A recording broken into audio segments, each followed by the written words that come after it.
The movie opens with a woman and a witch performing a dark ritual deep in the woods.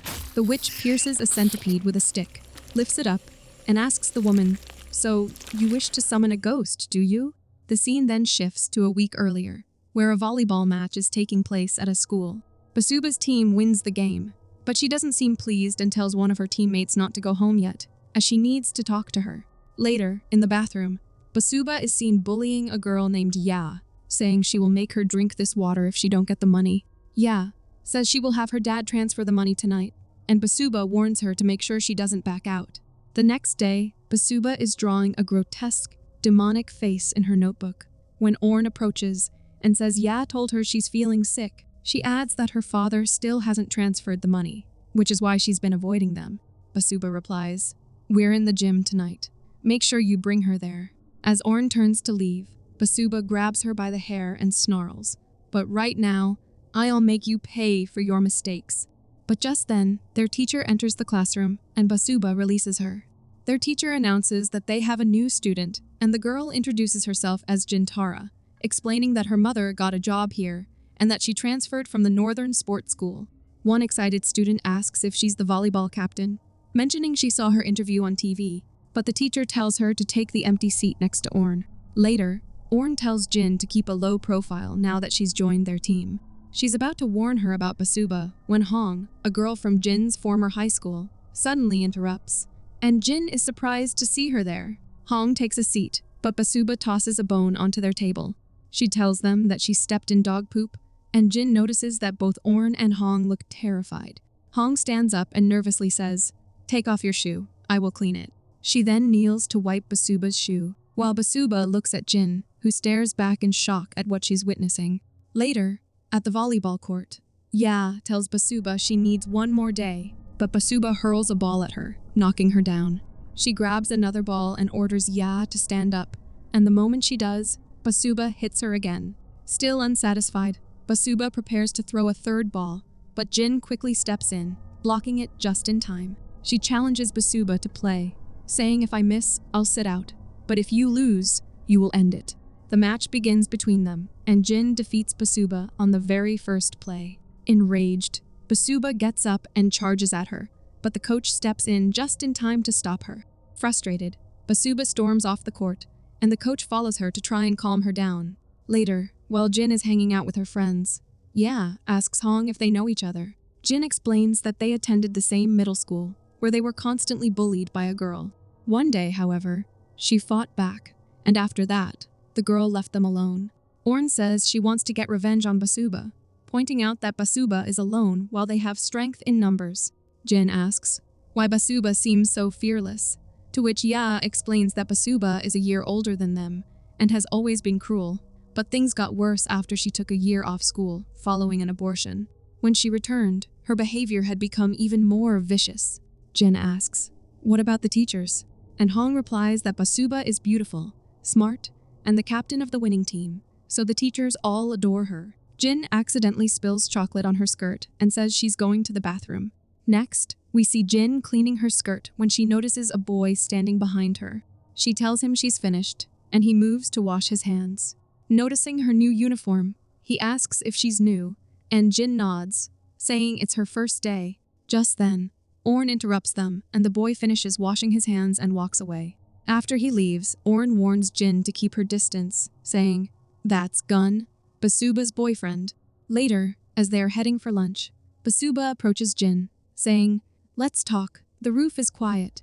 And after Bassuba walks away, Jin tells her friends not to wait for her.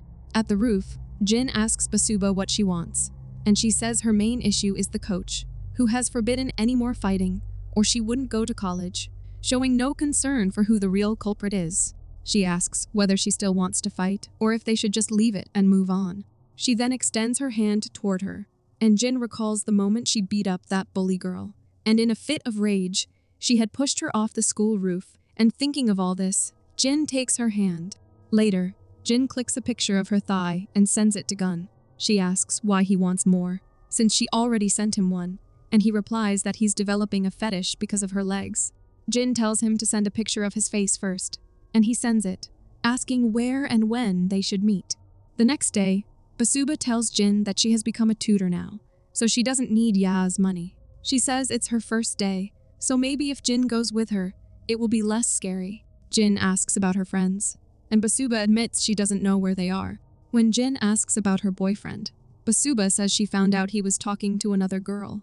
Later, Bassuba tricks Jin into going to a house under the pretext of giving a child tuition, but Jin realizes that she has been trapped there. She plunges a knife into a man and tries to flee.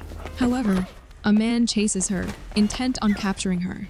Adrenaline courses through her veins as Jin fights with every ounce of strength, each second stretching into eternity.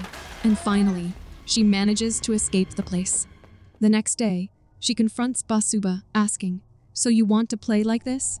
But Bassuba calmly responds, "Where's your proof?" That's when Jin notices other girls recording her, and Bassuba says, "They are my witnesses," which makes you the bad guy. Jin looks at her friends, but none of them says a word, silenced by their fear of Bassuba. Jin calls her mother and says she wants to change schools, explaining that it's happening again, and this time, it has gone too far. Her mother tells her she can't keep running away from her problems and promises to talk to her teacher once she's done with work. As Jin ends the call, she receives a text from Gun asking if she's free. Later, Gun texts Jin, asking where she is, and she replies that she's afraid he'll just use her and leave, but he assures her that he's serious about her. Just then, Bassuba shows up, snatches Gun's phone, and throws it aside. She yells, "You're meeting someone from school?" calling him a complete asshole. Fuming, she shouts, "Who's the other girl?" But Gun shoves her down, asking, "Are we married now?" He says, "Don't tell me you think we're settling down and having kids." He calls her crazy and adds coldly when school's over, "So are we." Jin turns to leave, but her foot hits a glass, and startled, she runs off, and then Gun also leaves. However, soon he realizes that he left his phone inside, and just as he turns back, Bassuba suddenly stabs him with a knife. But before she can strike again, the coach stops her. Gun's friends rush to his aid, while Jin watches everything unfold from a distance. Bassuba is asked to fill out a withdrawal form, and she apologizes profusely, but it's later revealed that she took her life by hanging herself in the gym. Later, the school holds a prayer service for the peace of Bassuba's soul. Meanwhile, in the gym, someone is performing a dark ritual. Suddenly, cries and screams echo through the prayer room, startling everyone inside. The lights flicker and then go out, sending the children into a frenzy. A fierce wind sweeps through the room, and Bassuba's coffin shakes violently, fueling the panic and triggering a stampede in which Jin falls. Then, the coffin collapses, and Bassuba's body tumbles out.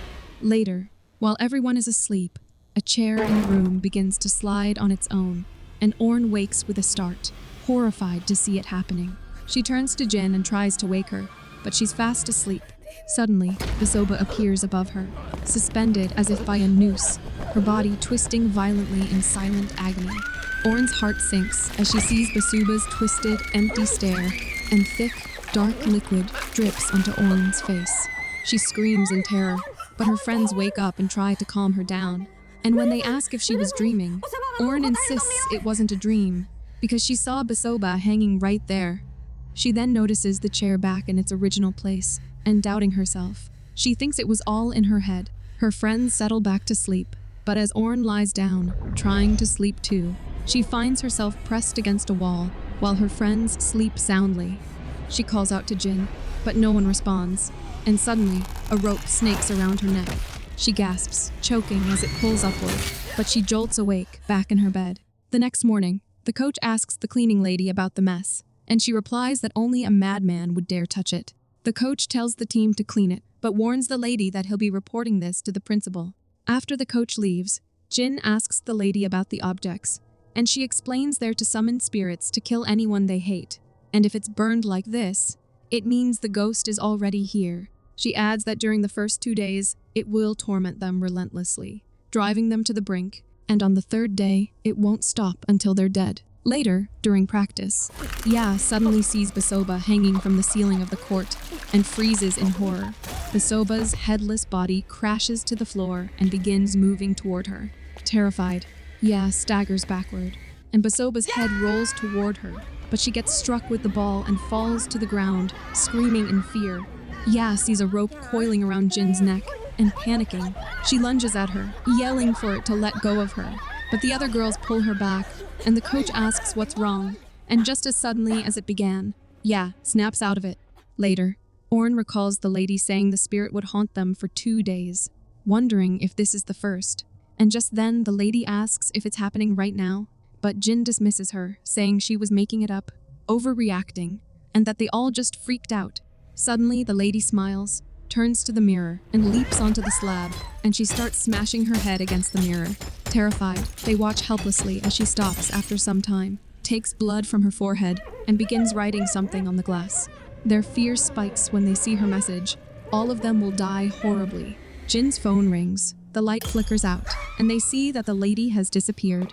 Moments later, they spot her entering a stall, and then something falls off, and then she suddenly lunges at Jin, grabbing her by the neck. The others push the lady back, hurling her into the stall, and rush to help Jin to her feet. But the lady begins laughing eerily, and they watch in terror as she pulls open the stall curtain and lets out a piercing scream. Panicked, they try to flee, only to find the door locked. The lady slowly begins to move towards them, while they desperately try to open the door. She then grabs a piece of the shattered mirror and starts moving towards them, but before she can do any harm to them, Gun bursts through the door.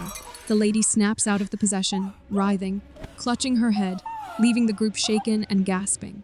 She is then taken to the hospital, and Gun tells them that the ghost has targeted him as well. He takes them to a shaman, who confirms that a ghost has indeed been conjured, and that it is incredibly powerful.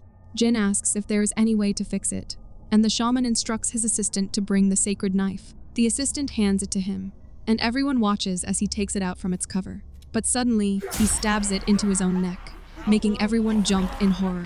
He chants something and pulls the knife out, but an unseen force makes him stab himself again. He warns that the ghost is too powerful for him to control, then pulls the knife out again, only for the force to make him stab his thigh this time. After chanting once more, he finally manages to pull the knife out and throw it aside. Then he instructs them to find whoever summoned the ghost, pour tainted water on them, and also on their black magic tools. He warns that they must kill the summoner and complete the ritual within 3 days, or everyone will die. Later, Jin asks if Bassuba's friends summoned her, but Orn says they hated her and only followed her to avoid bullying. Hong suspects Bassuba's father, noting he skipped her funeral, to which Gun recalls Bassuba saying her father practiced black magic and he used to beat her when drunk, which led her to run away to the dorm. Jin notes strange events at the funeral and ghost summoning charms appearing the next day, suspecting that Bassuba's father was not at the funeral and performed the ritual in the gym. Orn mentions Ya and Hong were also absent, but Hong urges them not to suspect each other. Gun adds, he missed the funeral while recovering from Bassuba's stabbing, though his wound suddenly reopened. Jin suggests checking Bassuba's father's house tomorrow, and if they find nothing, then the coach is their target. The next morning, Jin enters Bassuba's room, and while searching, she finds her tablet. She tries to unlock it, but it doesn't work until she writes Bassuba's lucky number, 13, twice, and it finally unlocks. She checks the chats and sees that someone had suggested she wear a lucky charm for her exams and competitions. Jin texts him, asking if he knows that Bassuba has died, and the scene then shifts to her friends waiting for her. Hong pulls out her phone to call Jin, but their teacher takes it and tells them to head to the exam room. Meanwhile, Jin notices a shadow on the curtain, as if someone is entering the room, but when she quickly turns around, no one is there. Just then, the bed mattress sinks as if someone is standing on it, and then it begins to move toward her. Jin tries to run, but a chair slides toward her, knocking her over. Then she hears a laugh and sees Bassuba's ghost reflected in the mirror. Jin immediately grabs a cutter and confronts the ghost, saying, "Go get yourself reborn." But a text chimes on Bassuba's tablet, saying, "All of you must die." Suddenly, objects in the room start falling on their own, and the lights burst. Jin then senses someone behind her and stabs, but it turns out to be the cleaning lady, who is carrying some boxes. Meanwhile, in the classroom, everyone watches in horror as Bassuba's ghost approaches their teacher, and when the ghost asks if she can take her exam, the students and the teacher scream in panic and rush out of the room. Jin rushes to the gym and asks Ya what happened, but the principal calms everyone, saying he understands their shock over their friend's sudden death, and that the exam stress might be making some of them imagine things. The students insist that they all saw her, while Jin and Gun approach the coach. Jin Jin asks if he knows about someone using black magic to bring Bassuba back, and Gun adds that this wasn't a group hallucination. He asks why they're questioning him, and Jin replies, "You're our #1 suspect, because you loved Bassuba so much. You couldn't let her go." The coach suddenly bursts into manic laughter and says, "So, everyone knows." He claims Bassuba came to him because he was the one. He adds that she wanted a quota-based college admission, and he helped her with that, insisting that if he ever wanted to summon her back, it wouldn't be for love, but for something far more irresistible. He then pulls down his pants and asks who wants to blow, and then begins laughing maniacally until suddenly the possession breaks. Realizing what he's done, he collapses in shock as the principal and a guard restrain him. A girl screams, pointing at something, and everyone turns to see Bassuba's ghost hanging in there. The students panic and rush out in terror, while Ya is unable to see Bassuba's ghost. Later, they sneak into Bassuba's father's house and discover an altar filled with black magic items. Jin says, he used to beat Bassuba, and even now that she's dead, he's still torturing her with his twisted black magic. They then begin tearing down the objects hanging from the ceiling and walls. But as they do, Jin spots a wooden plank on the wall, identical to the one in the profile picture from Bassuba's tablet.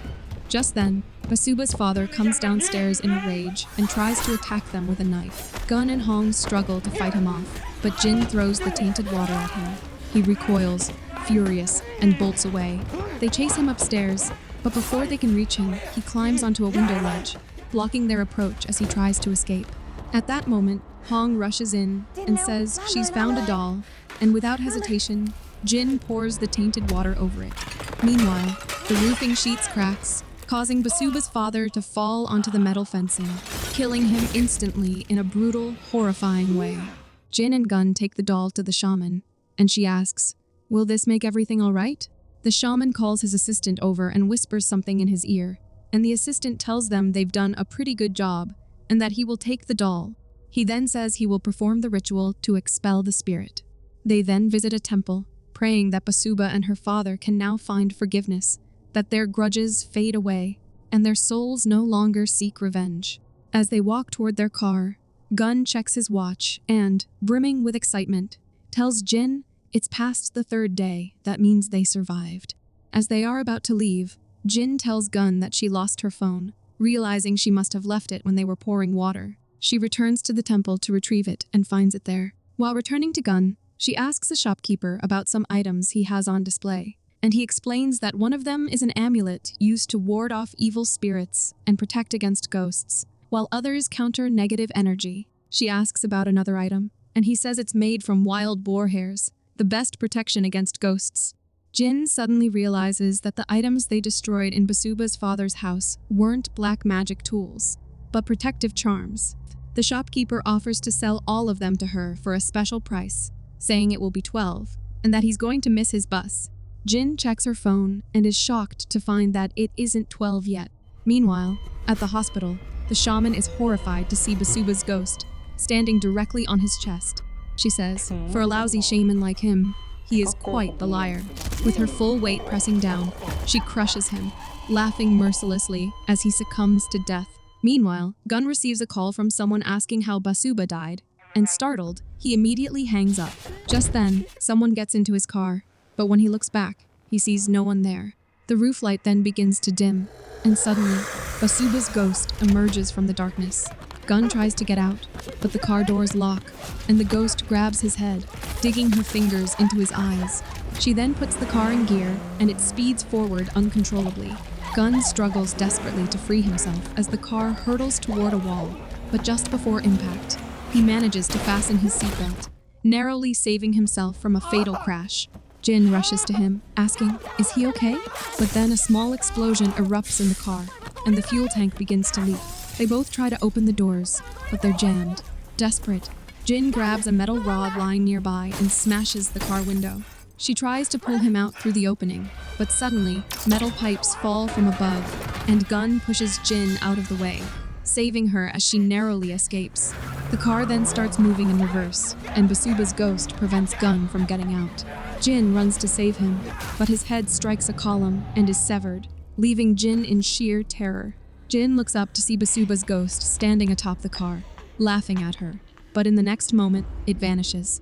Jin rushes to the hospital to see the shaman, only to find that he has already died. She pulls out her phone to send a message, but her eyes fall on the shaman's knife, which she quietly picks up and slips out of the room. Hong receives a text from Jin. It's not over, and meet me at Bassuba's house. Just then, Bassuba's ghost appears right behind her, but it vanishes as she turns the light on. She calls Orn and warns her. The curse isn't over yet. Meanwhile, Ya hears someone calling her name and notices stones being thrown at her window. Thinking it's Orn, she walks toward it, and her phone buzzes with a text from Jin. It's not over yet. Ya opens the window, but sees no one. However, when a car passes by on the road, she catches a glimpse of Bassuba's ghost. She checks her tablet to confirm it's past midnight and opens the camera to record the ghost. But this time, she sees no one. Confused, she moves the tablet around to scan the area, and the ghost appears at her window, startling her, and a pen falls into a socket. The words "third day" appear on the window, and a short circuit sends the pen into her eye. Trembling in fear and pain, Ya tries to crawl away, but Bassuba's ghost breaks her leg.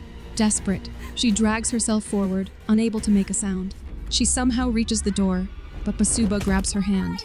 Ya's mother hears the commotion and comes upstairs, and the ghost mimics Ya's voice. It hurts. Panicked, her mother tries to open the door, and when it opens, the pen is driven deep into her eye, killing her instantly and brutally. Meanwhile, Orn asks if Jin hadn't texted them to meet at Bassuba's house, but Hong says she knows how to end the curse. She explains that before calling Orn, she had spoken to Jin, and if they want to stop it, they must go back to the beginning. At the same time, Jin discovers a rental agreement in Bassuba's house and is shocked to see Hong's name on it, and she immediately realizes that Hong is behind everything. Hong tells Orn that they need to summon Bassuba's spirit, explaining that if they apologize, she might forgive them.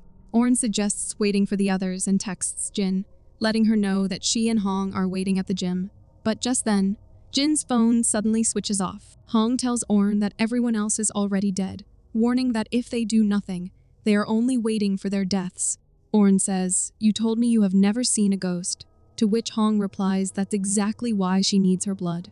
Reluctantly, Orn agrees to the ritual and offers her blood to summon Bassuba.